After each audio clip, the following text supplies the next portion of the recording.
Identity with Tayanika.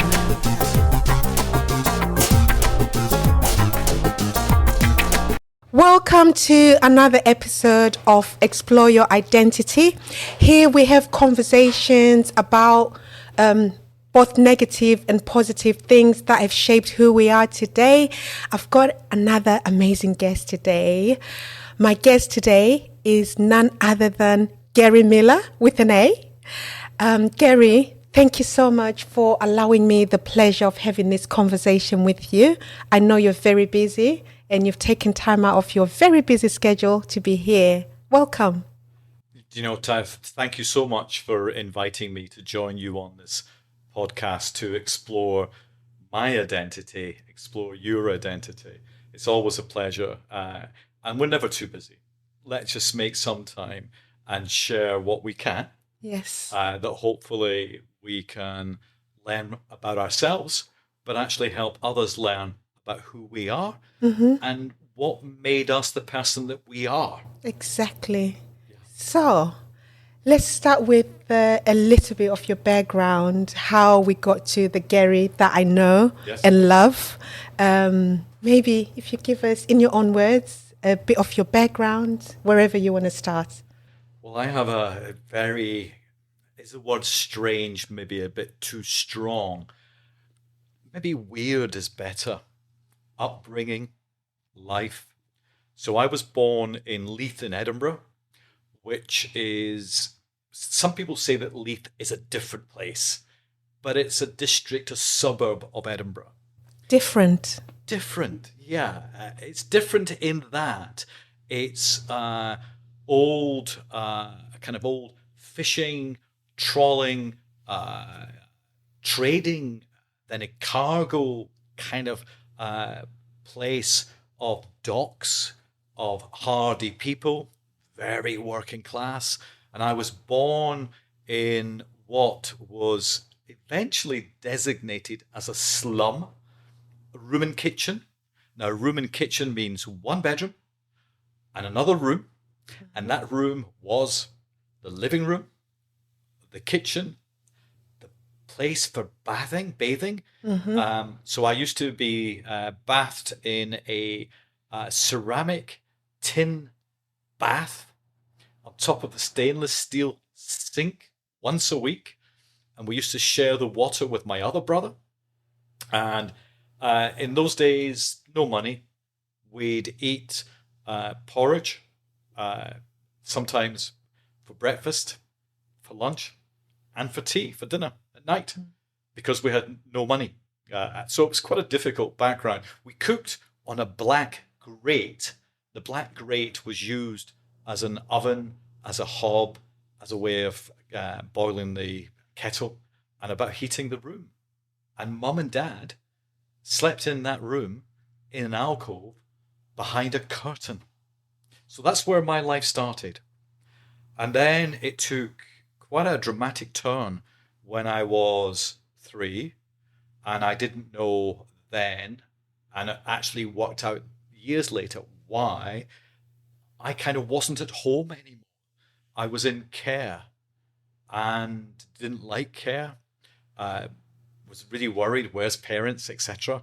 And I didn't discover, although I didn't put it together until even later, but I did discover one of the reasons is that when I was 6 and I was coming out of an operation to remove my adenoids, I was in hospital, and this nurse gave me a baby and told me this baby is my brother Leslie.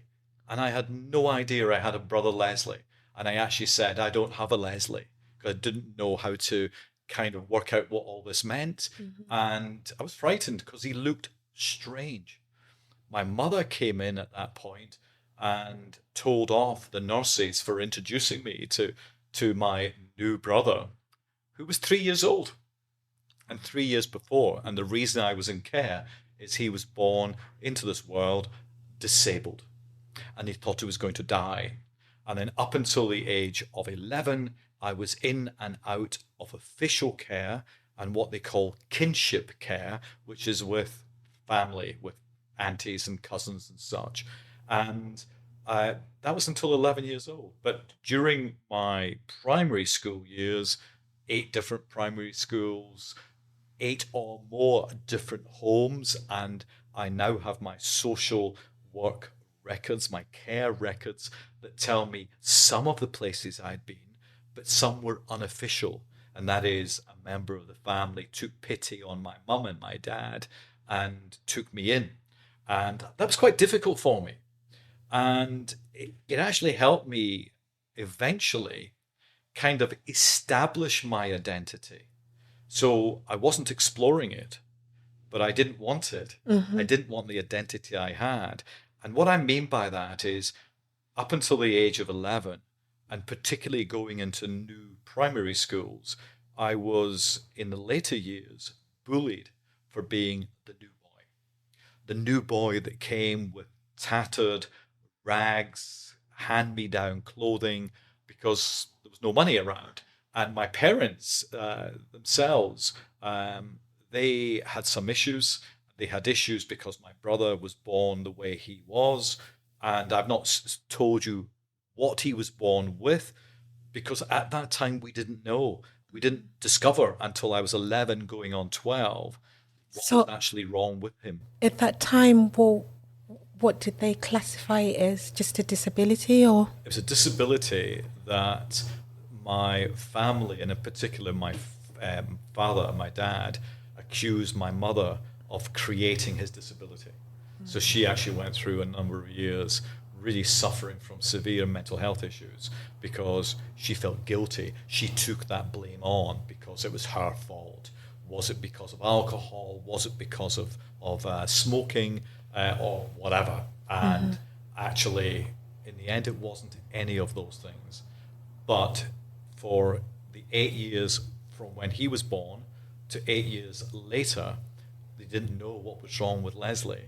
And therefore, it was all her fault. And she suffered quite badly. And that's why I was in care, because she was in and out of institutions, in hospital, etc., having breakdowns and having electroshock treatment to help her forget some of the trauma that she had gone through.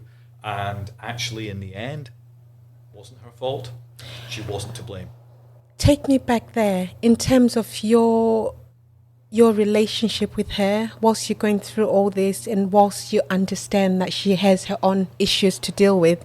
How did you feel about her as a parent, as a mum? Remember, I was under 11, so I wouldn't have understood from a maturity point of view what she was going through. I hated it. I hated going home from school when I was with her, because they would fight all the time. There was arguments that you would hear in the street below, and we at one point lived 2 floors up in a tenement building and in the centre of Edinburgh, and I could hear them in the street fighting, arguing. So I didn't want to know. I kind of wanted a better life. There was a point where I didn't want to be alive because of it. And that sounds fairly dramatic. It was true. I didn't want to be alive. And particularly when, during her trauma, and I'll give you one example, I won't explore it in any great detail, she came home. Just picture for a second, there's little old me, I'm 8 years old, and I'm babysitting my younger brother, Norman, that's the middle brother, not the disabled one. And mum and dad are at the pub, and I'm 8, and we're on our own. And I'm leaning on a couch, and I'm leaning on the back of the couch, looking out the window. And I can still see it today. I still remember. It was raining, and the raindrops were dripping down the Georgian framed window, the little square windows. And I remember seeing the traffic lights lighting, being replicated in the drops. So amber, greens and reds.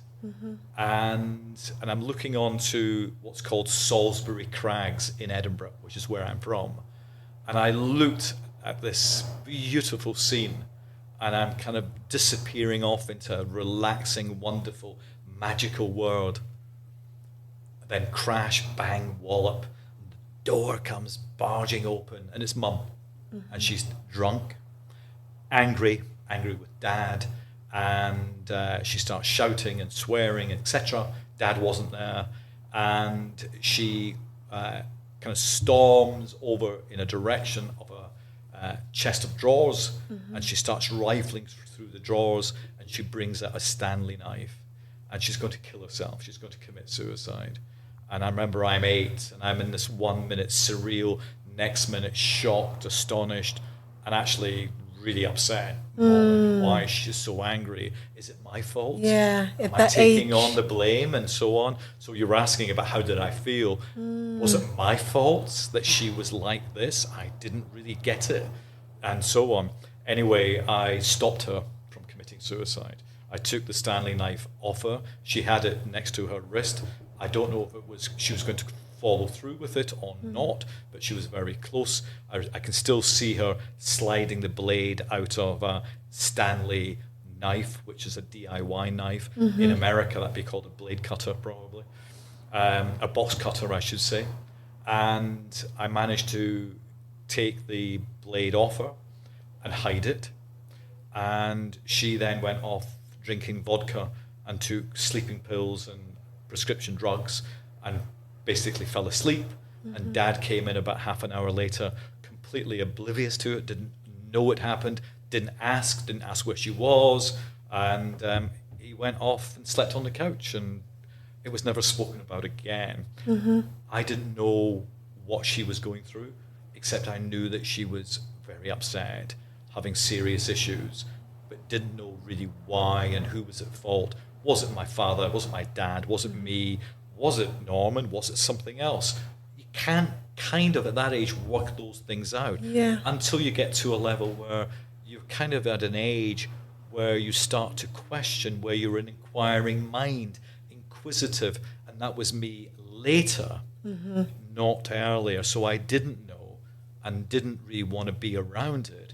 And actually at some stages when I was with family being cared for, I loved it. And I remember one of my aunties, and I'll kind of move on from this, but my auntie, Sandra, she was actually a cousin, but Auntie Sandra loved my mother, loved us, and she cared for me 3 times. Although it was a little bit weird, even at 7, and then later on at 9, and then at 10, I was babysitting her children, who were very young, and I should not have been babysitting. And she would come home on a Friday and a Saturday evening from the local Polish club. They were not Polish, but from the local Polish club, because they had great music, great environment, and cheap booze. And they loved it. And they would come home, and the windows would be opened, and they would turn the record player on, and they'd put on Elvis Presley. So Auntie Sandra was a lover of Elvis, of short skirts, cigarettes, and booze. What era was this? This was probably from 1966 to about 1970 kind of period. The miniskirt era. Oh yeah, and she loved it. She loved it, and I loved Auntie Sandra. She was such a loving, caring individual. So it was always fun in her house, even though they drank too much and they had too many parties. But actually, they were salt of the earth. They were really genuine, working class, wonderful individuals, and I just loved them.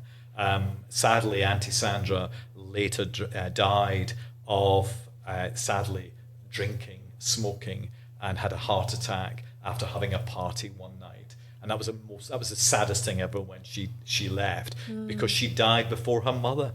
Her mother equally was a wonderful individual. And her mother was very close to us, Auntie Betty. So Auntie Betty, Auntie Sandra, they were a good side to our family. But actually, so was my mother. But in those days, I didn't think so. I didn't know. And she didn't know what was happening. She didn't understand why she was in this position. So at age 11, they were given, finally, an understanding of why Leslie, my youngest brother, was born disabled. And he was born thalidomide. But it took 8 years to prove that he was thalidomide. So when he was proven to be thalidomide, there was a case for the parents of thalidomide survivors to be given compensation. So therefore, My parents got compensation for the disabilities, for the trauma, and then Leslie himself later got his compensation. But it's quite shocking to look back. The compensation my parents got was somewhere between £3,500 and £5,000 for what became a lifetime of trauma. Yeah. So really quite a difficult thing to get my head around is, why is a life worth so little? And it was. But from the money they got, they bought a flat in a place called Gorgie, in Gorgie Road, near Tynecastle. And Tynecastle is where Heart of Midlothian Football Club play. They're not my team, but neither is Hibernian. But near the football ground, near Murrayfield Rugby Ground. And I was going to go to secondary school the next year. And this is where my identity was established. Because I didn't want to wear hand-me-down clothes, and I didn't want to be bullied. So therefore, I consciously went out to get part-time jobs, to earn my own money, to have money to buy myself clothing, food, breakfast, dinner or lunch at school, because otherwise I wouldn't have got it from my parents.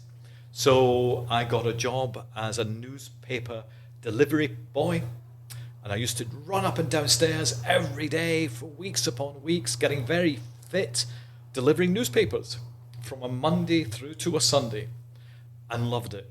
And I got something like today's equivalent £1.50. Wow. Not a lot of money. And then I got a job working in a supermarket where I went in to do some shopping, and there was a sign saying they were looking for people to work there, and I became somebody who used a pricing gun to price all the tins of whatever they might be. And through the years I would then cut bacon and cut cheeses and cut bacon on, can imagine an electric cutter. They look pushing. scary. They are very scary. My little fingers at 12-year-old were going through those. Wow. But it was allowing me to get some form of income to then buy clothes.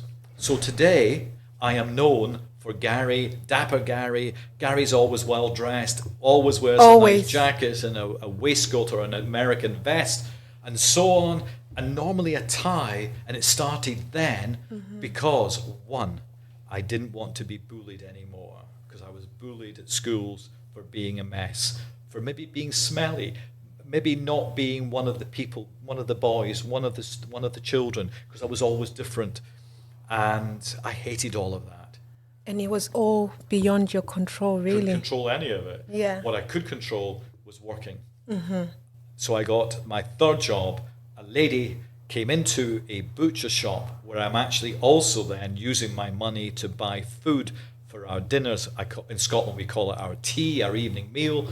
And I was in there and I remember the words, can I have a £1/4 of Hazlitt? Hazlitt is a very cheap, delicious but spicy, salty meat. And I would ask for that. And this lady stood next to me, and I was only probably about 4 foot something, and I'm below the counter. So I'm looking up and doing this. I'm hanging onto the edge of the counter, asking for this Hazlitt. And this lady says, "Oh, hasn't he got a gorgeous smile?"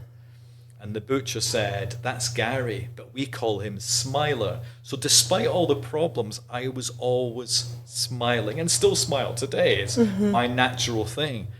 And she took pity on me. And she said, "Would you like to do my messages?"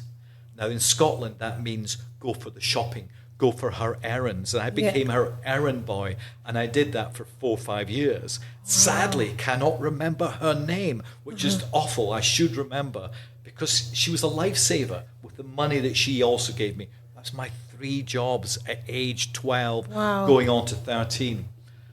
And where I was at primary, messy, not in a shirt and tie, not kind of running my own life in many ways, far too mature eventually than I should have been at that age. I dressed nicely, I went to a new secondary school, and I became top of English. I became second top in maths. I won the English prize, the history prize, and so on in my first year and in my second year. I was bright. Primary school, I was told I was thick. I was told I wouldn't account for anything. I would never get anywhere. Schooling, secondary schooling, changed my life. And actually, I never got bullied again. I never had a fight with anybody again. So the ability to establish my identity at that age made me smarter dressed, smarter at top, Yeah. and actually kind of gained my identity that does change as you get older. But I think at that point, that was my formative years, not the 0 to 7 that people talk about being formative years. Mine was probably 0 to 12 were my formative years, because it was the first time Gary felt like Gary. Wow. Whereas before, I never felt like Gary. Wow, it's really interesting just from what you've just said. I'm hearing that you were able to consciously create a path for yourself, Yes. Despite whatever happened before. I think that's just amazing. And so as I moved forward at school, when I got to 16 years old, I discovered girls, I discovered alcohol, I discovered going to clubs or discotheques in those days. What age? I was about 16 years old. Okay. 15, 16. Yeah. I used to go to the clubs. One of my friends, Robin, had his own mobile discotheque, bebop discos, and we did weddings and birthdays, and I learned all about music in those days and loved it. It was a great life. I did lose sight of schooling a little bit. Yeah. I am in the position of having 13 O grades, GCSEs, 13. Well, I got some in my first year of studying, and then when you do your A levels, or in Scotland, Highers, I failed some of those, and you get given, if you fail, you get another O level. So I've got 2 English O levels and such. So I have 13 of those. Eventually, I got 2 Highers. I wanted 3. In fact, I wanted 4. I wanted to be go to university, be a student, and study architecture. Yeah. Didn't get to do that. Joined the civil service. Went to London. Worked in the House of Commons, in the Houses of Parliament. Worked in Whitehall for a government minister, not in a political role, but in a civil service role. That's where I eventually met in London my partner, who is now my husband, and we've been together for 42 years. Wow. And he also helped me find my identity, because Stephen was the first person ever to tell me that they love me. I had never had a proper hug or somebody telling me love me. My mum and dad never told me they loved me, and actually Stephen was the first. And I was 21 when that happened. So was that part of the reason why you'd have moved to Liverpool? Partly, it's a little bit strange, and we haven't got a lot of time to discuss it. Yeah. But what happened is I was on a 3-year contract in London on a secondment. I had to go back eventually.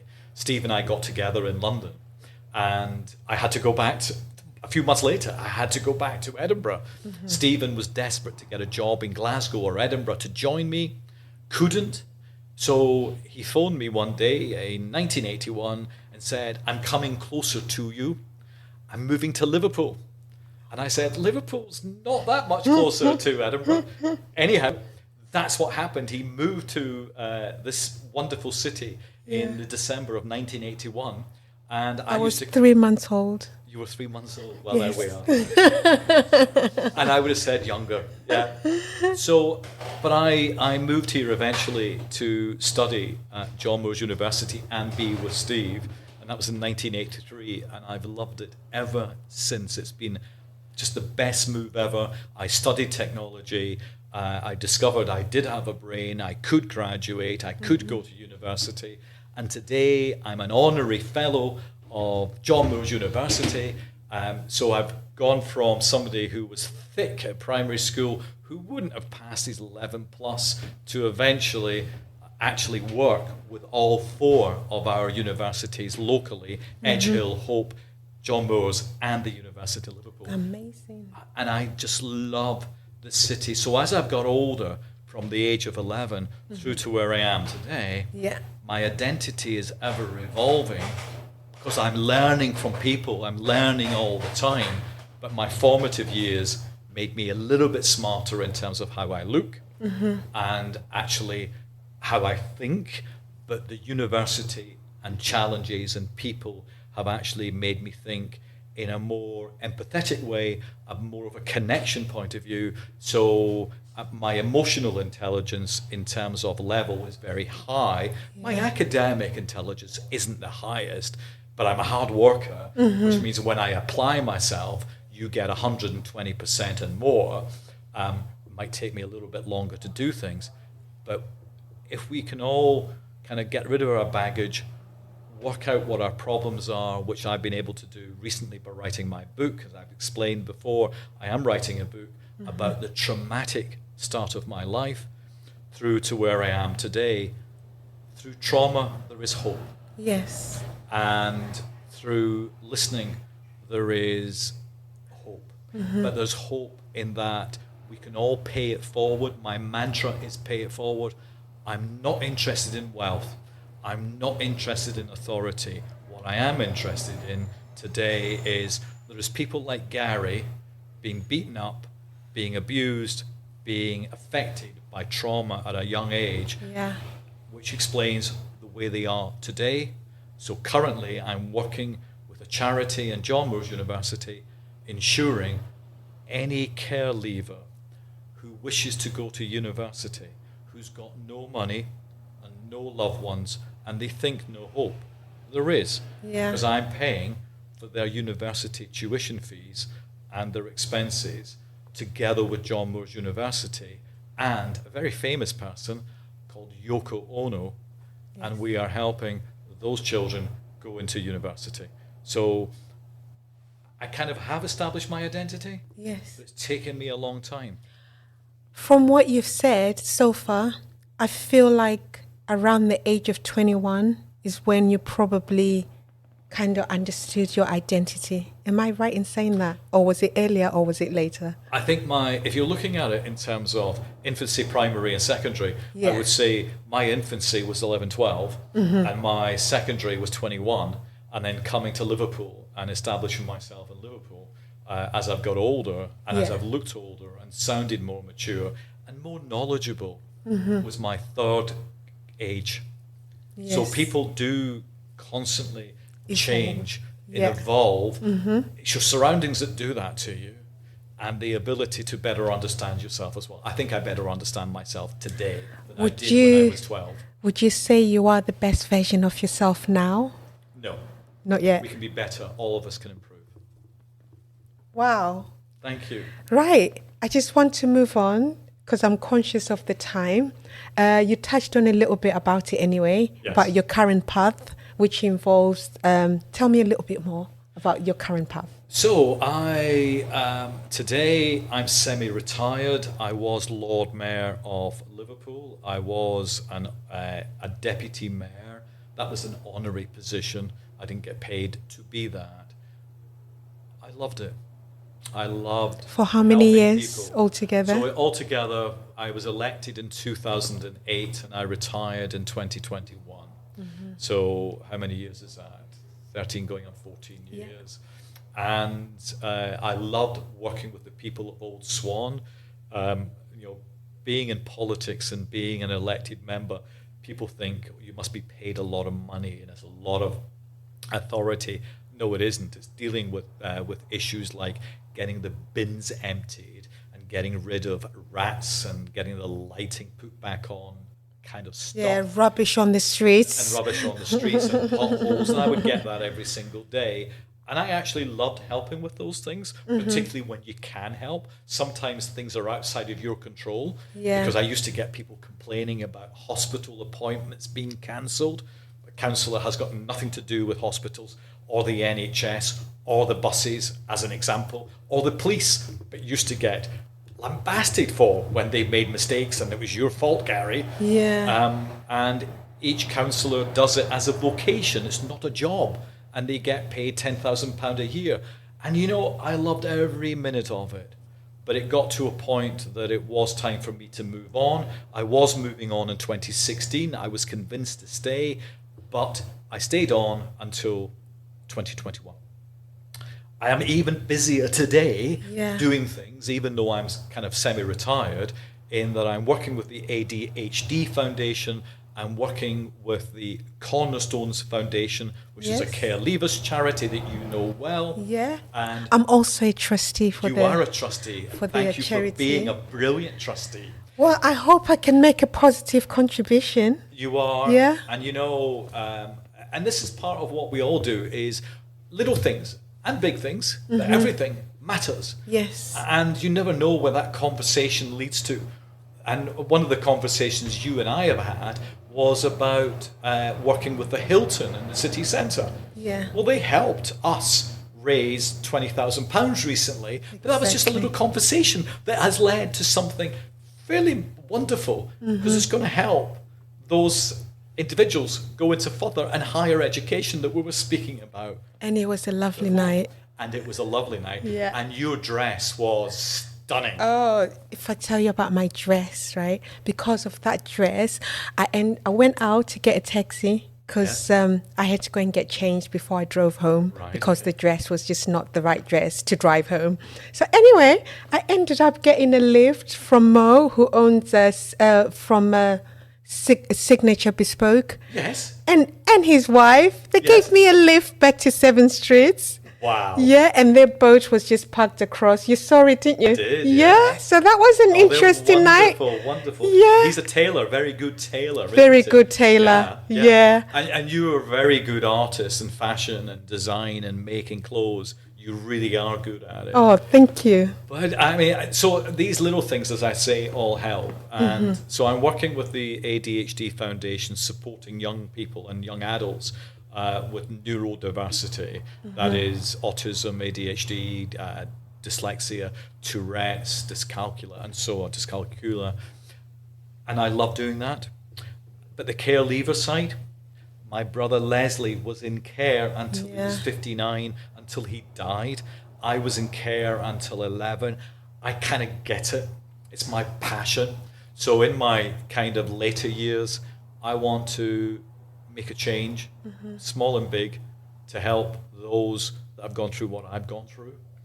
I think you're already doing it from now. I am, but we can all do more. Yeah. And I want to do more. I want people to listen that have not gone through it. Yes. To gain some understanding and some empathy to what people go through when they're making decisions in policy and government, national and local and such. I think you're a perfect role model as well. Thank you. Yeah. Thank you. Well, I never know. I do suffer from self-doubt and that imposter syndrome. I think that's a lot of achievers, isn't it? Well, yeah. I think, how me? Why me? Really? Yeah. How did I become, so from Scotland, working class, from a slum, as a pauper, to become Lord Mayor of this great city, and gay. You think, put all that against most people, and you would think, I'd never achieve anything. I'd never get there. Yeah. You can. You literally had every excuse not to. Yeah. And that's why I've got this imposter syndrome. I don't know how it happens.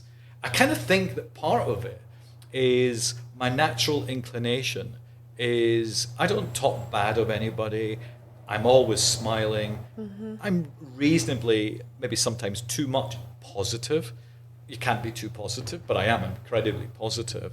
And I see the good in everybody. Yes. Everybody. And when people say to me, don't talk to her, don't talk to him, I'll say, no, I will. Yeah. Because I want to find out for myself. I will not That is listen. the best approach. Yeah, I won't listen to negativity in any way. I detest some of the stuff that goes on social media and on TV. So I tend to kind of shy away from it. Yes. And It's a healthy approach. Of course it is. It is. It's not good for your mental health. No.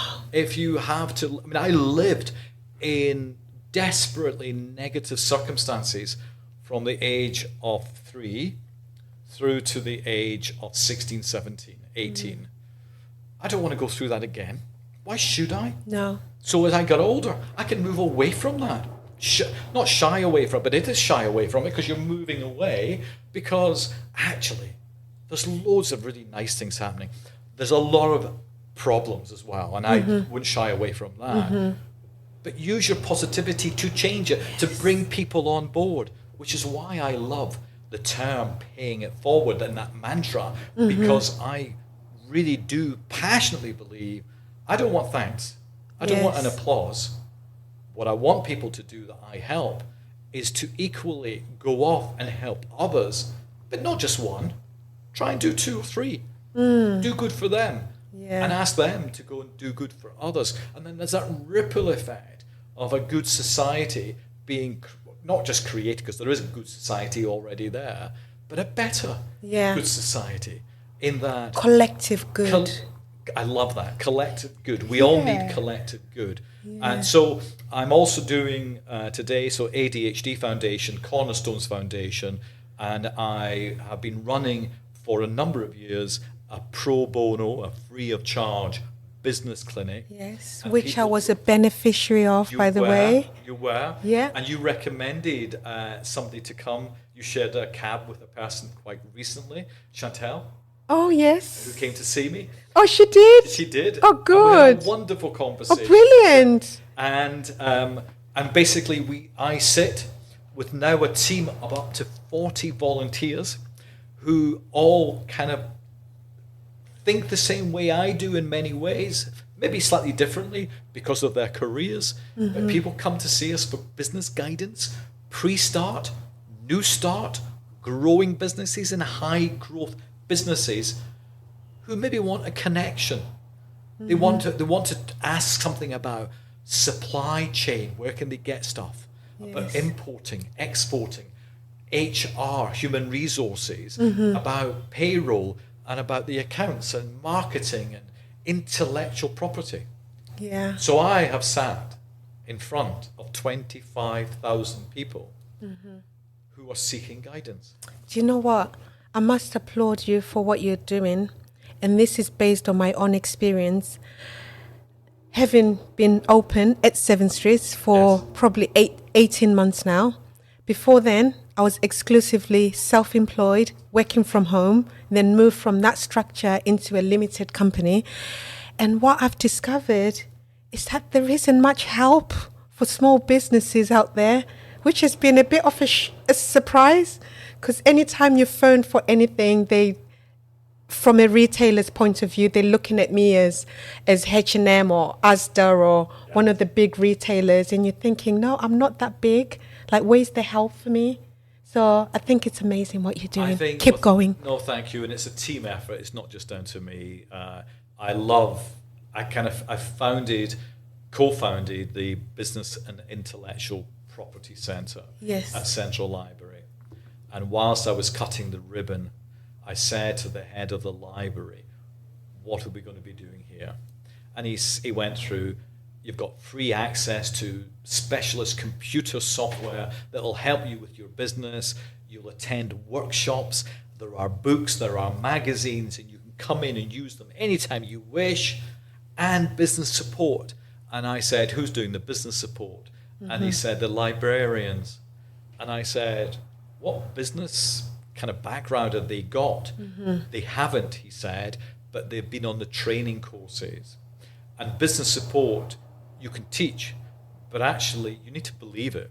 You need to understand it. You need to connect with it. You need to have failed and been successful. You need to understand cash flow and business process. And I kind of get all that, but I've been doing it for so long that I said, what you need here is an entrepreneur in residence. And as it came out of my mouth, I knew immediately what was going to happen next. And he said, would you be that person? So I became the entrepreneur in residence, and basically every Thursday between 1 o'clock and 4 o'clock at Central Library on the first floor, people come along. It might be on a Thursday, it might be 2 people, or it could be 20 people. You can never gauge it. And it's a drop-in. And 48% are women, 50% are men, 2% don't say or don't want to say, 23 to 27% are people of color, black and ethnic minority background, and 15% self-declare as having a mental health issue. I only say that for a reason. I don't normally talk about statistics, but we are accessing people that wouldn't normally access business support, because they would think I have to be an H&M or an Asda to get that support. They can come along to us. We listen, and we don't judge. We remain impartial and independent, and then we try and help. We can't always help, because sometimes it might not be as realistic as you think it is. Money might be an issue. Location might be an issue, and such things. But partnership working, coming together, collaborating, is hugely important. And I've been doing that for many, many, many years. But more recently in Central Library, so 2015. And people thought that when I was semi-retiring, I'd give up. No, I'm doing more. I know. I see you. You're everywhere. And we have to be, because I think we're only on this earth for so long. Yes. And what impact can we make without expecting applause or praise? And that's how I want to die. That'll be my legacy. You've achieved so much, and I can even tell you about some of your achievements. But out of all that, is there anything that you personally feel like this has been my greatest achievement? Can you think of anything? I think on a daily basis that even the small things for me or others are the greatest achievement. Gratitude. Yeah. Do you practice gratitude? No, I don't. I think you do. You just probably don't realize you are. I don't think, well, I never think of it. Oh, okay. I just do things. All right. It's instinctive. Yeah. You don't think about... Because I'm in this mindset of every single day just looking around me. So by the time I get to the end of today, I'll kind of take a moment to take in even this conversation and just be thankful. I am thankful. Yeah. I'm thankful for my friends. I'm thankful for the opportunities. I'm thankful for this moment now. Yeah. Talking about your identity, exploration, where you've been, where you are, and where you're going, helps you get there. What's next? What's next? Well, my book is... Talking about where you're going, what's next? So, well, at 2:00, I'm actually speaking to a stranger about, strangely, disinfectants that he wants to market overseas. Okay. I don't know this individual, but somebody from John Moores has asked me, would I give them some guidance on an international scale, and I will do that. It's part of my expertise. So that's from here.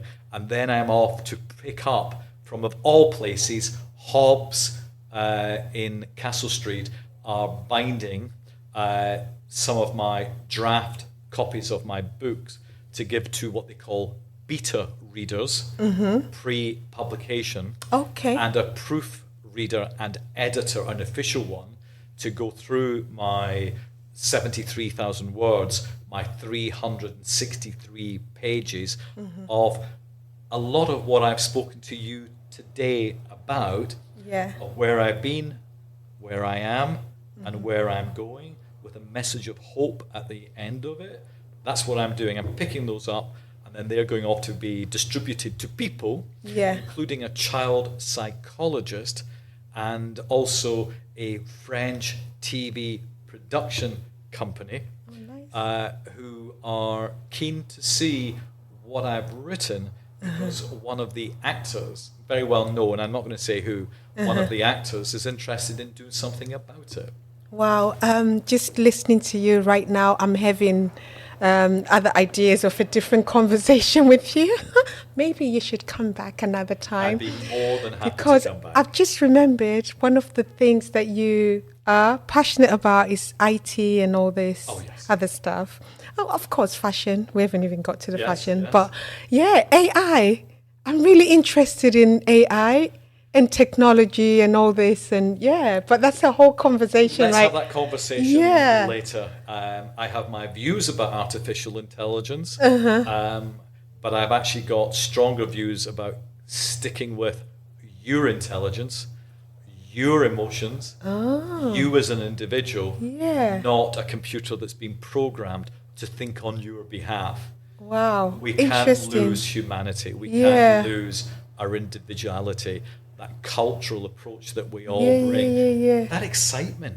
Yes. You've listened to me talk, and I've got more excited as I've spoke because you've become more comfortable. Yeah. With AI, it'd be like talking to Siri all Linear. day. It'd be monotone. Yeah. We need That is so true. Yeah. That is so true. Later.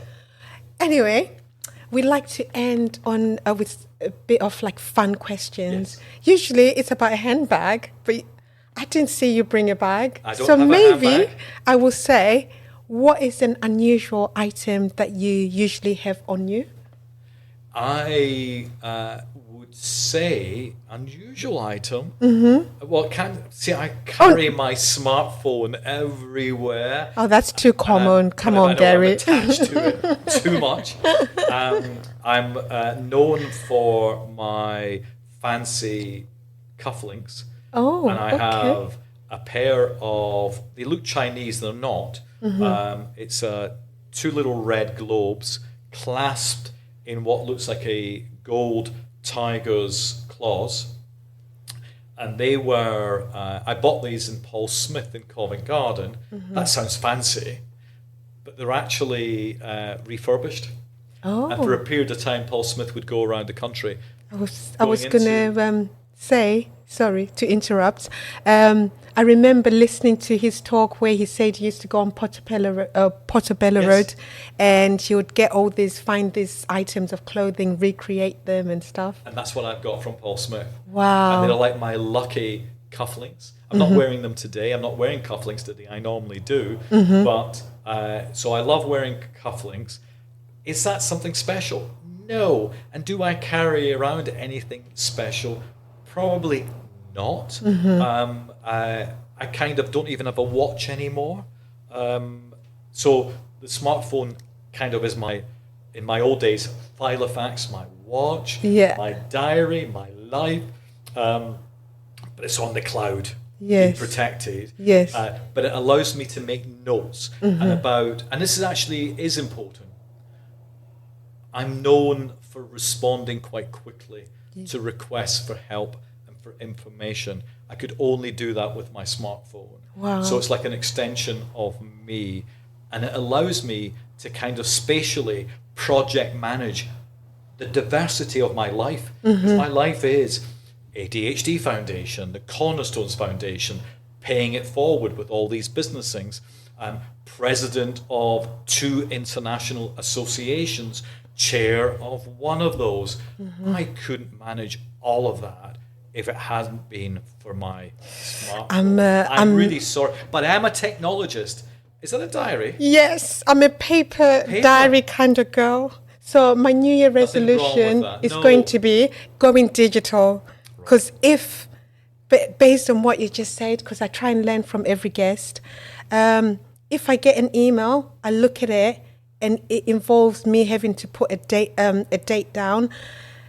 My diary is with me based on the size of my handbag. So okay. it could be somewhere at that moment in time. So then I don't Bag is too respond. small. Yes, because my bag's too small. So then I don't respond to that message straight away. So I want to get into that habit of being a lot more proactive with my emails. Yes. And that involves having a digital diary, right? I think so. I have got a digital diary. Yeah. Which I share with my husband as well. So he sees what I'm doing. Oh, that's good. Although he did say to me this morning, "Where are you going today?" I said, "It's in the diary." "Oh, I've not looked." Oh, okay. So it only works if you look at it. Yeah. So you have to make sure that, because I check my diary at the beginning of the week and then at the end of each evening, I update it. But some people send me emails Yes. where I can attach the appointment into my diary Yeah, from that the makes email. sense. That's quite sophisticated. Yeah. I love that. It's quite simple. I love that. I like a simple life, Yeah. which is why I don't carry a great deal. I don't carry a bag. I never will carry a bag. In the old days, I had a briefcase. It's too cumbersome. And as I've got older, in the old days when I'd go on holiday, I'd take a huge suitcase on holiday. That would be me. Now they're getting smaller and smaller. And I've discovered this thing, Yes. non-iron clothes that you don't have to press. Oh. Now they're great. Are they sustainable? Yes. Are they made of sustainable fabrics? They're made from recycled Oh, okay. fabrics. That's Yes, they fair are. enough. Yeah, they are. Yeah, They may yeah. not be as sustainable as what though? Wool? Yeah. Cotton? I They are know. not sustainable. It's an How ongoing many process, gallons isn't are it? used to produce one T-shirt? Gallons of water? I think it's 20 gallons of water for one T-shirt. I know. Is that sustainable? That's why deserts have been created in places like Afghanistan, because they have got rid of all the cotton, I know. because they've used all the water. That's so. What is sustainable these days? That's another conversation. It's ongoing, Yeah. right? Yeah. What is an item of clothing that you are emotionally attached to? Or do you have one?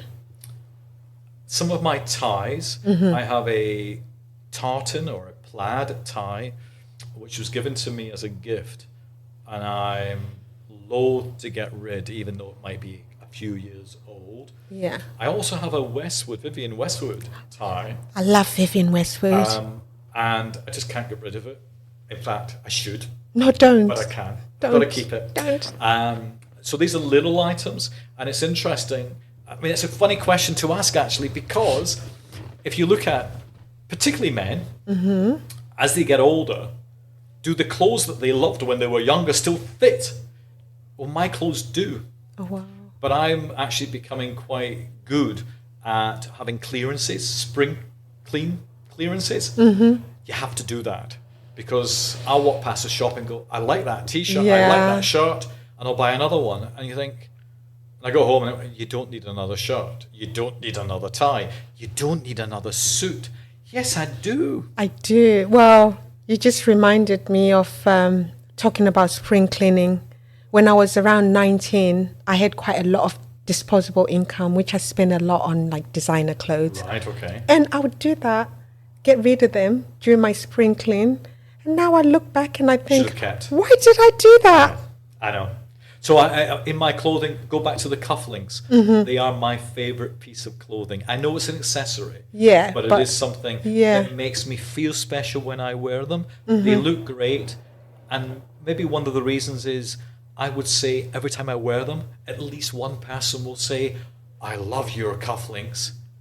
I like that. Yeah. Not because I'm looking for them to tell me they like my, but I actually think they look great anyway. They bring joy. And they're so simple. And they came from Paul Smith, and they were dirt cheap. 'Cause Wow. Paul Smith is not cheap. No? These were. Wow. Yeah. What is your most memorable shopping experience? If you got one. I know you love to shop. I do. Well, no, I don't love to shop. For clothes?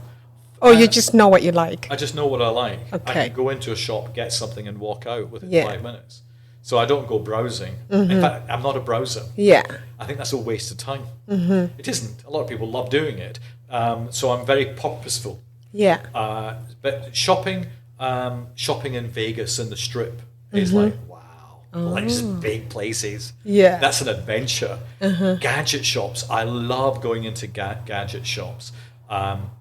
Electronics. I just love looking at things that are electronics and talk about them. I never buy them, Yes. but it's good to see what they are.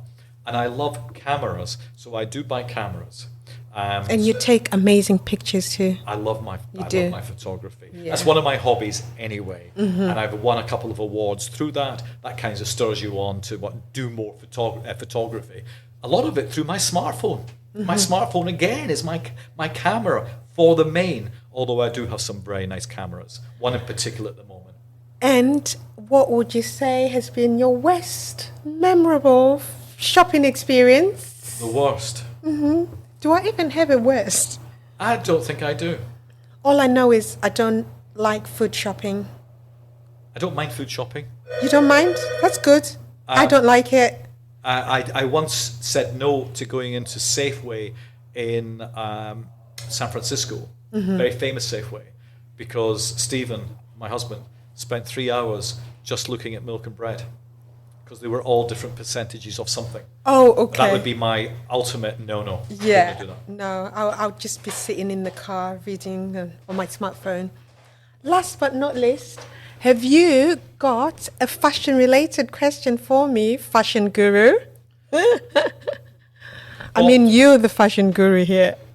So what would you suggest is for a man, a male or a female, is next year's big item going to be? Oh, wow. What's going to be on trend? Oh, my goodness me. Trend for women. This year is geometric mixed with luminous in a way. Yeah. Yeah. So next year, what's it going to be? Do you know what? I don't actually know right now. You need to create it. Yeah, So because you Taya know, Hughes, next year, you're going to create the next trend. I will. Yeah. That is definitely a challenge that I would want to take on.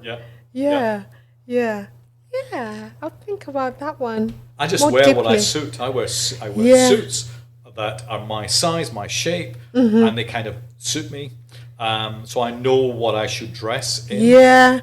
I use the trends to kind of direct, like now I find that I use the trends to kind of direct my window, my shop window, and what to talk And about. your shop window looks outstanding. Oh, thank you. Drive past through Smithdown Road, Yeah. look for 7 Streets. There it is Oh. there. There's always a nice display there. And I brought friends with me to events that you've held in your Yes, shop. you have. And they have loved the style, a style they wouldn't have normally bought. Yes. That mixture of European and African together, beautiful. That's my forte. Yes, I know. I know. Keep Oh. doing it. Thank you so much. Thank you for I do listening. want to have another conversation with you some other time. Sure. But yes, I think we've come to the end of this conversation. Thank you for I interviewing didn't me. even ask you to tell us how people can connect with you. Gary Millar Yeah. on Twitter, Gary Millar UK on Instagram, and remember it's Millar with an A. Yep. Okay, there you have it. So we've come to the end of this episode of Explore Your Identity. Feel free to share this episode, like, subscribe, comment. We want to hear your thoughts and ideas. Actually, who would you want me to interview next? Who would you want my next guest to be? Type it in the comments. Let us know. You know, we might get them on. And yeah, we've come to the end. Thank you so much. I'm Taya Hughes and I'm your host today. Bye for now.